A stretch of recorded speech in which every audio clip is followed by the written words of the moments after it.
Hey guys, it's Patrick with Jason Ventura live from Indy over there. Hey, today, simple and sweet.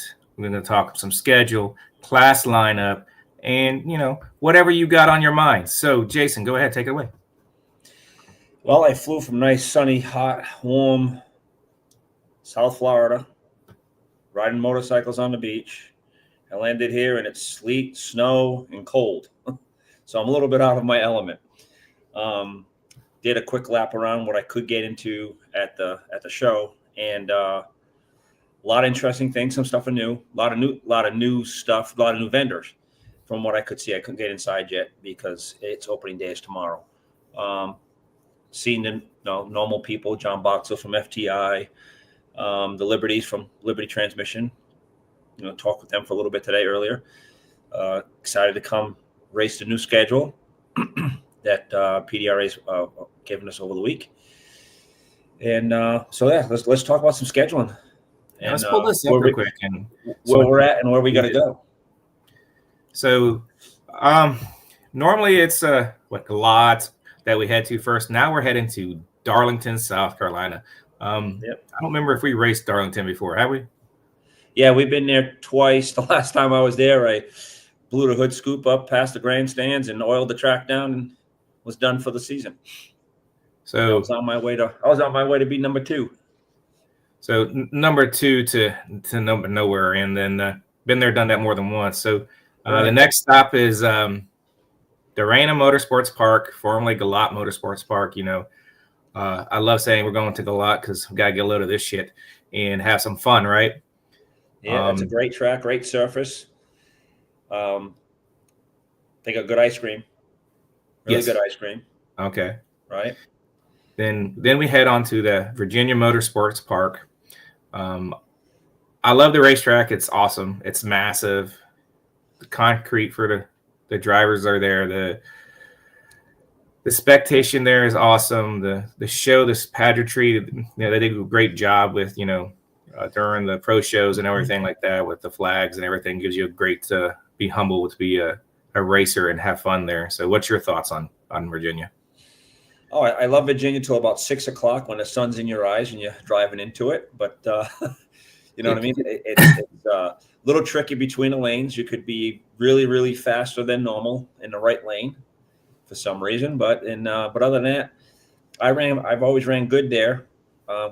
Except for last year, obviously, we just on the struggle bus. Hopefully they get that one big pothole fixed on the turnoff where the orange cone is. Okay, yeah. Please, racers. Now that we don't have pro stock in a way, when you turn off, don't stop in the middle. There's not enough room over there.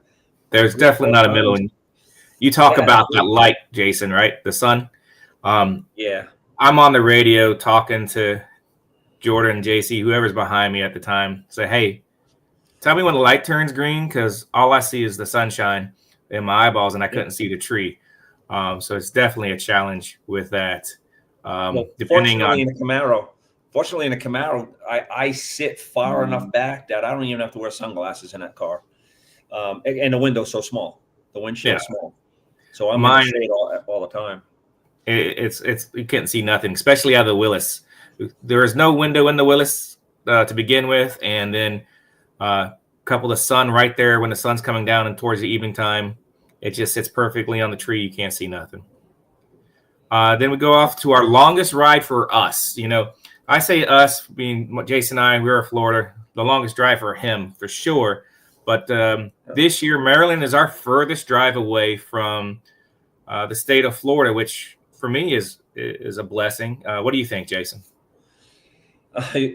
over the past week when the schedule came out, and I listened to a lot of, well, I don't listen, I read a lot of people saying, and even within our own group, people complain about losing the 2 northern tracks, or how much they got to drive, or the 7-hour ride, or the 10-hour ride.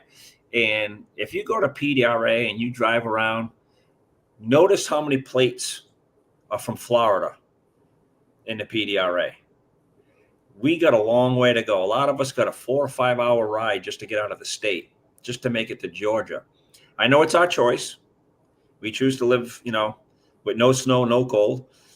Hey, Jason, you hit that point right there. No snow. And I'm enjoying the breeze of 65, but you're in Indy right now, Jason. So you said earlier it's nasty up there, right? I got the long socks on for this trip. Okay. And I only bought 1 pair of shorts. For me, wearing long pants is not something that I normally do. But either way, going back to that, it's our choice to live here. Yep. But you know what I mean? Every trek, it's a ways to go. I mean, so I believe it's 15 hours straight through. I am not a 75 mile an hour down the highway guy with my stuff. There's too many, idiots on the highway. You know what I mean? It just they don't give us the room to slow down. And obviously, a total home and a stacker trail don't stop like an 18-wheeler, and with a trailer on the back of it. We just don't have the brakes in the back of in the stacker trailer that are comparable to that. And then the next stop is Bristol. Yes. So you get the great trek of going through the mountains. And there's that one that knocks me down. I laugh about it. I go, here's that hill. And it's like, we get down to 45 miles an hour. And I got 600 horse. And it's the only mountain I've ever seen conquer that total of mine. But, great to go. If anybody needs to know, if you get low on fuel, there is a Shell gas station that has truck pumps right before you get into Bristol. That's open 24 hours. So because there's far and few between places for fuel. I think Bristol this year is going to be awesome. Hopefully, especially for me. My birthday is on the 7th, so I'm getting there for 6, 7, 8. So it should be a birthday weekend and hopefully fun. I definitely enjoyed it. It was the last time I raced with carburetors. Was at Bristol and was angry and said, "I'm done with this." I can't remember. Before I went to that fuel injection craziness, and definitely changed the program around for myself and dramatically, because carburetors on the mountain and everything else going on at the time was definitely a challenge. Then we bring it back. Go ahead. Side note for Bristol, Ed McLemore is going to have catered food in for the class in Bristol. Yes, that's from our previous conversation. Yep, we need to have a head count for Bristol. I know it's real early, but we need to have a head count so he can order in the food.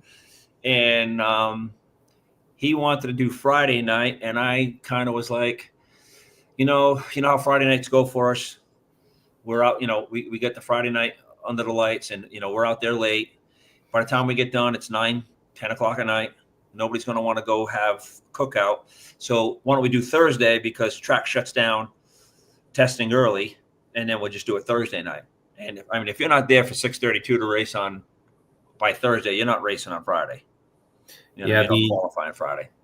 That's another conversation we can have. The qualifying, testing shenanigans of amount of laps you're going to put on a race car for the weekend. Right. We might have to talk about this because, I don't know if I'm gonna be able to get there on Thursday. So we might push it to Friday. We have to talk about that. I'll save you a plate, buddy. Okay.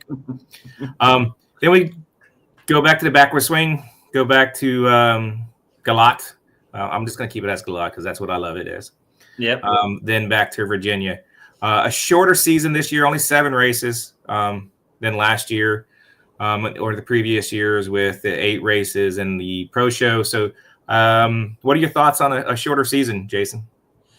Man, I really miss Pro Stars in the middle of the season. I know a lot of people hate it because it's hot. You know what I mean? They don't want to race between, mid-July and mid-August. But I really miss going to the Pro Stars. To me, it gives somebody a chance to be a champion twice a year. And we all work for it and work our way to be in the top 10. You know what I mean? I mean, the top 8 cars. So I'm going to miss that. But I was on a plane with Vinny Lucidia, and he believes we're still doing Pro Stars, and Virginia will be a double race for Pro Stars. So like they did last year like they did last year. Yep. So combining it together. Yeah, I haven't looked. I didn't even know if I didn't even look at PDRA 666 see if there's any updated Pro Star rankings for the end of 2025. So I hope they do it. I mean, it's fun, you know what I mean? But I liked it when it was separate, because it just gave you something to do in the middle of summer. Not having to travel those other 2 tracks, Ohio, and I love Ohio. It's a great track. You know what I mean? It's the facility is phenomenal, but for us, Patrick, you know the deal. It's, you know what I mean? It's 25, 26 hours. You know what I mean? 30 if you take a break there for a minute. I mean, when I mean a minute, like stop to eat a sandwich outside of the total button instead of driving. Yeah. Michigan's 30 all day long. So in the fuel cost to go to Michigan, $3,500. Yeah, it's $3,500. That drive is expensive, especially since you're going from the bottom of Florida to Michigan. Luckily for myself, I had my teammates, we split costs, try to do this thing. You're driving by yourself. Most of the time you're driving by yourself last year, right? Yeah, well, we had the kid with us. He drive when I needed a break. He was, he's young, you know what I mean? But I didn't sleep at all. I mean, I would like nap off. And if I felt, the toter doing something, I'm like one eye open looking, I'm going, you all right? You know what I mean? Because, he's a young kid, Dylan. And so, I mean, but I had somebody to rely on. Now it's just me, you know what I mean? So I do all the driving all the way there, all the way back. So it definitely helps you with, the shortest or the longest drive being Maryland, and not so much. For me, I mean, my teammate Jordan, he going to be racing on the IHRA side this year, with his Mountain Motor Pro Stock, as we'll go into that in a second, as that class is no longer with the PDRA. And luckily for me, the IHRA only runs 2 qualifyings on Friday, and you race on Saturday, which is kind of good and bad. If you ain't tested your car, you're just hoping for the best. And if you tested your car, you go out there, you make your qualifying looks, and you're good. You're not putting 5, 6, 7, 8 laps on the racetrack, where some people like myself, right after work, drive up there and race. That makes it a little bit more of a challenge. But I still have to go to Ohio, Michigan this year, but I won't be riding in a truck. I'll fly up there because that's a long drive on old backs. So yeah. Lucky you. So lucky you. I mean, it'll help on, for most of us. Well, actually, for a lot of us, it's going to help the fuel cost. Yes, especially if you live in North Carolina. You're a North Carolina guy or a South Carolina guy. You got it made. I mean, you put a dot in the middle and make a circle with the string, and you're going to cover all your races in a short amount of time. I know there's probably plenty of people that'll let us leave our rigs up by there, so we don't have to drag them all the way home. You know what I mean? Yeah. Which works out, but for like if Jordan was still racing Pro Stock, I mean, what do you do with 2 big dogs? You got to get them home, right? For me, it's my little Spanky, the pterodactyl African gray that doesn't like to be on a plane, and God knows what he would say while he was stuffed under a seat. So I got to drive. You know what I mean? Yeah, so, your bird is a interesting character. Quite the. I'm going to bring him on a show at one point, and hopefully he doesn't get too rude to everybody. So, before the release of the schedule, and I'll probably schedule back up. Let's remove that. Before the release of the schedule, we were all concerned about the place to race. We were talking this, that, and the other.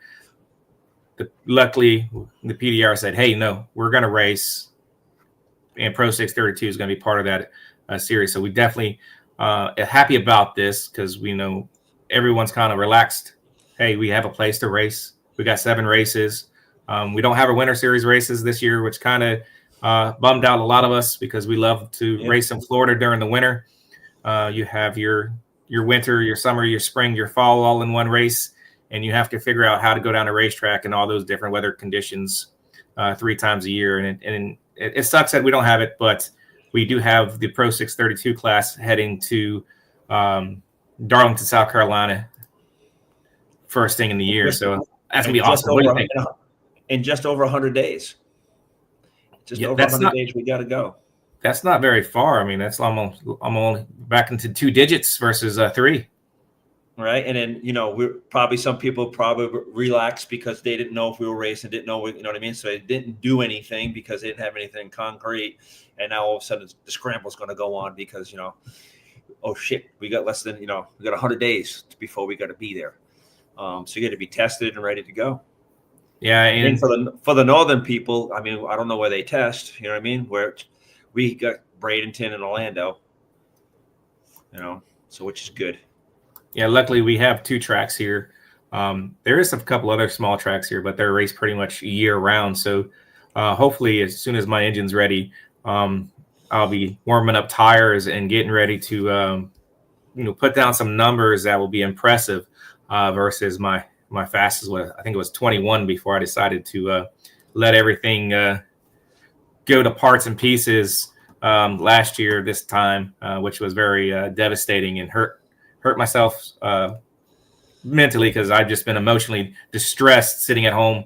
Wife's driving me crazy because I'm not going racing my car and all that fun stuff. So if anybody got any questions out there, hey, let us know. We're here for a little bit. And thank you for everyone saying good evening and everything. And we got some blasts in the past. We have Vinny LaRosa out there with the Feather Duster. He reached out and said he was going to try to make it back out for 2026. With the car with some new power in it. He was sounding pretty excited. We talked to a few other people that are coming out. Ed McLemore's got, I believe, 4 combinations coming. Not the whole season, but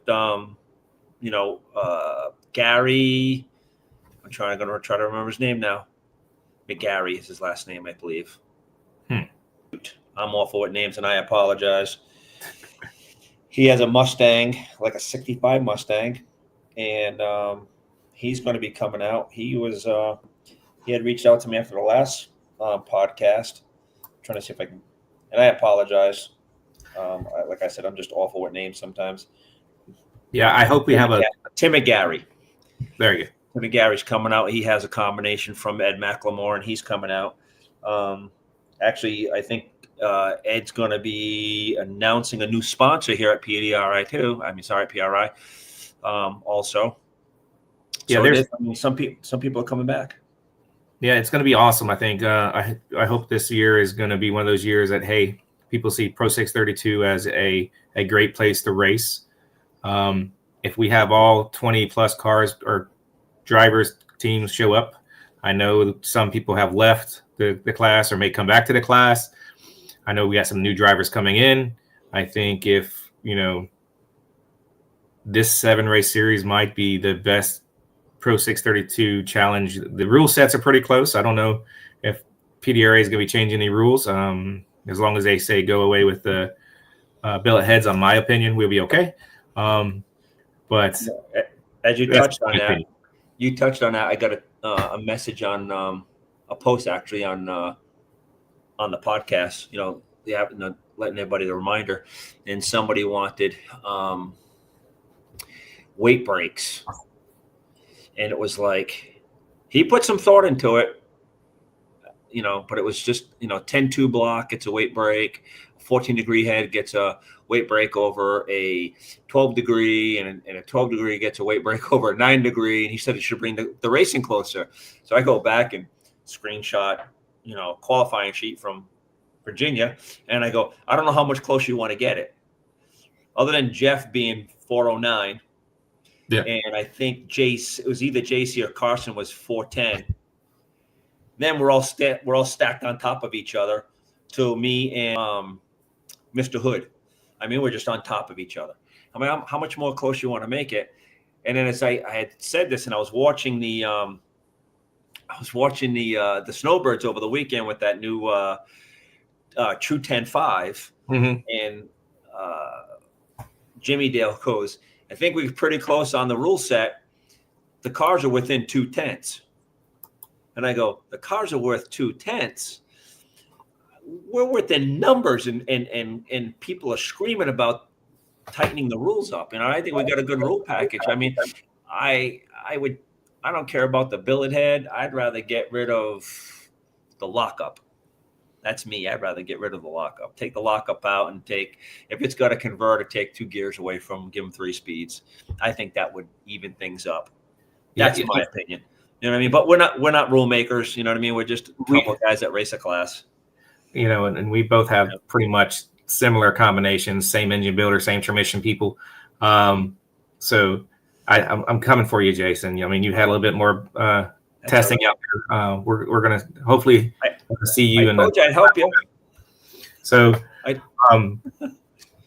anybody got anything for us? Would greatly appreciate any comments, questions, concerns. Yeah, Vinny, I'm glad you gotten your motor back together. 11-degree heads and a .104 block. You know, I mean, that car was fast.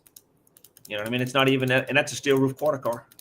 And that car's fast. I mean, when Troy changed it over and took it from its, Back's higher car, I mean, who would be cooking breakfast? You. Todd Younts. So no. You have to understand about the Younts boys. So I love them to death. They're great. So I was out there cooking. We're in Virginia, I think it was. We're out there cooking, and Todd comes over with his brother, and he's like, "What you all got cooking there?" And I'm like, "Making these wraps. Man, they look real good. You want one?" So now it's like every time they come to the race, and I know they're there, I got to make 2 extra ones. But you know who really jumped in on it? J.C. Beatty III. They were pitted next door. I'm cooking away. I go over and I see J.C. Junior, the third, comes out. He's looking around. He's looking at that sandwich. I'm eating it. And he says, "Hey, I'll give you $500 for the rest of that sandwich." And I look at his father and go, "You going to give me $500 for the rest of the sandwich?" JC goes, "Man, he sure can spend my money." I go, "Why don't you go over there and ask Miss Celeste, she'll make you one." So now she has to make one for the third on top of for the Younces and everybody else. You know, depending on my situation on how I'm getting to the racetrack this year, she might have to be making one for me too. 2 different series, 2 different things changes a lot of things up, right? So trying to figure out where we're racing. I'm glad we're racing. I'm excited. Normally we have to wait till Saturday or the latest. Friday's usually the day we find the schedule out. We found out beforehand. Hats off to Tyler and the crew for getting that done for us. For everybody that races PDRA. The uncertainty this year was worse. Usually it's just our uncertainty if we're racing or not with PDRA. This year was like, is there a PDRA? So I'm glad that's all going on. I am dealing with the same stuff now, Patrick, on the marine side. Yep. Because you all know a lot of people don't know, but I'm involved in boating. It's my business. And we do a lot of poker on boats and offshore race boats. But now what we went through as far as payouts and scheduling, I'm reliving everything on the boat side. And now I'm like acclimated to it. So I just go, just wait. It's going to sort itself out. Just wait, quit gackling on the internet because you're just making the problem worse. And, racers are their own worst enemies when it comes to the rumor mill. You know what I mean? We do start a lot of rumors. We do. Well, I mean, there's always a hint of truth and on most rumors, but it's still a rumor until it's facts. If you look at the schedule, it still says Virginia Motorsports Park. If you look at other schedules, they say a different name for that racetrack. So we don't know until the season starts and we show up at the racetrack and we see the name of the side of the building, right? Well, according to IHRA, they're going to make a lot of announcements this week on what they own, what they don't own, what sanctioning bodies they own, what they don't own, what they're moving forward with, what class they're going to have. So they're going to have a lot of information coming out. And the only reason why I know this, guys, my friend Ray Lee is the new marketing manager for all of IHRA. Man, Miss Leah Martin is the vice president, and she actually used to run the lake race in Lake of the Ozarks that we used to race Supercat in. So I do have a little bit. They don't tell me a whole bunch, you know what I mean? But that's what they told me. There's going to be a whole bunch of announcements coming out this week on both sides, the marine and the car side of it. So it's going to be a little bit of information overload for all of us. You know, keep your hats on and strap yourself in. You know what I mean? We'll get through it. Good. The information coming from the source is always the key, right? Having it come from, people on the internet posts and shenanigans or early posts or, we're going to be doing this. Doesn't really bode well for anybody on either side. Nope. And it just hurts us and puts us in a predicament where we don't know what we're doing. What we do know now is we're racing PDRA for 7 races this year. And I am super ecstatic. I hope to see everyone there as many races as I can get to. And I don't have anything else for the evening, Jason. No, I'm good. I mean, I'm going to walk through the show. I'll be posting stuff up on Gladiator X from the stuff at the show that I like to share with people. And we'll go from there. Other than that, I guess I'll see y'all next week. All right. Hey, we see you all next week. And thank you very much for joining us. And Jason, have fun at PRI and enjoy the PDRA. PDRA, PRI. Yeah, we get the banquet too, everybody. Enjoy the banquet. Yeah. I mean, that's the one thing with the banquet. Everybody, I get it costs a lot of money to get here, but it's astonishing how many teams that make it in any class that make it in the top 10 that don't even come, second place, third place. I remember one year in Pro Stock, there was only two guys up there, right? When we had motorcycles, the only one that would come would be. So, I mean, Tommy and Judy, they put a lot of money into this PDRA stuff for us to race. To give back just a little bit, just so everybody knows, all the employees that come here to work the PDRA for at PDRA, I'm getting all tongue-tied with the PDRA, PRI. All the employees that come here for PRI for the PDRA are here on their own dime. They're not obligated to be here, so they're coming to support, the PDRA. And I would like, just see more participation. It's not cheap. It's not cheap to come here. It's probably $3,000. You know what I mean? By the time you get a hotel that you can walk to the event, you know what I mean, and and a plane ticket. You know what I mean? But other than that, I'll keep you guys involved in all that as much as I can. And like I said, I'll see you all next Wednesday. All right. Take care, Joe. See you next Wednesday.